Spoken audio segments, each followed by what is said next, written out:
It appears at first glance Tom Brady is positioned to succeed with the Tampa Bay Buccaneers. The Bucs have a surplus of weapons, including Mike Evans, Chris Godwin, O.J. Howard, Cameron Brate and Brady's longtime buddy, Rob Gronkowski, who recently unretired and joined Tampa Bay in a trade from the New England Patriots. They're also well-coached, very motivated, and the 2020 schedule could work in Tampa Bay's favor. But a deeper consideration of the Buccaneers' apparent offensive philosophy suggests Brady might not hit the ground running with his new team after 20 seasons with the New England Patriots. Consider this, Buccaneers quarterbacks coach Clyde Christensen recently told The Athletic that head coach Bruce Arians wants to keep the offense the same in 2020. More specifically, Christensen envisions the Bucs deploying Bruce's offense with a Brady influence. That sounds nice in theory. Tampa Bay ranked third in the NFL in total yards per game, 397.9, and tied for third in points per game, 28.6, last season despite Jameis Winston's knack for turning over the football.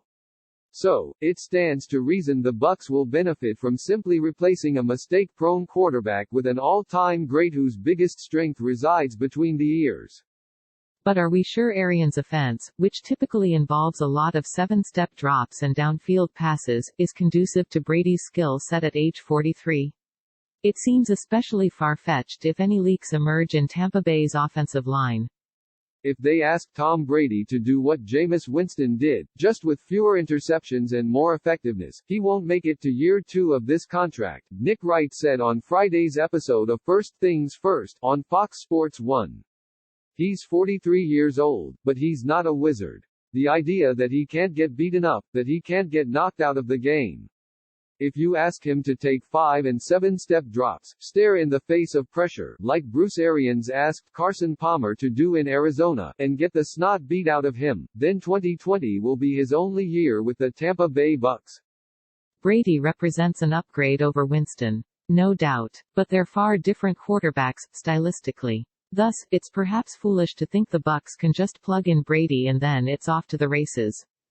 For one, Brady isn't exactly fleet-footed despite being able to navigate well in the pocket. Nor does he have Winston's arm strength at this stage of his career.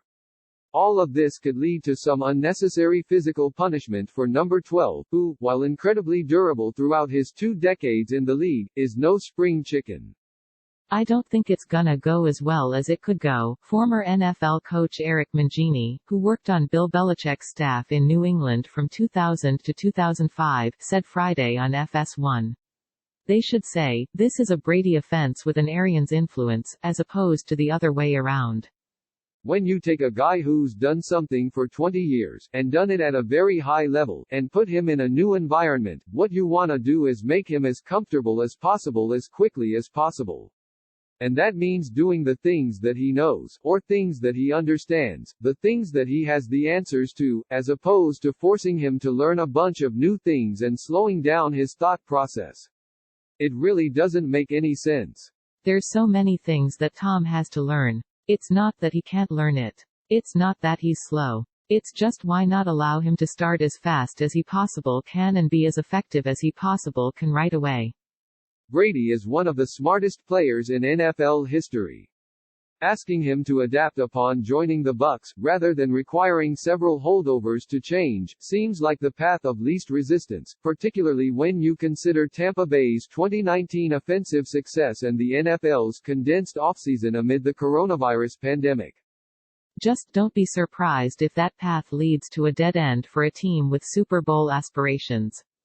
Thumbnail photo via Steve Mitchell, USA Today Sports Images. Powered by WordPress.com VIP.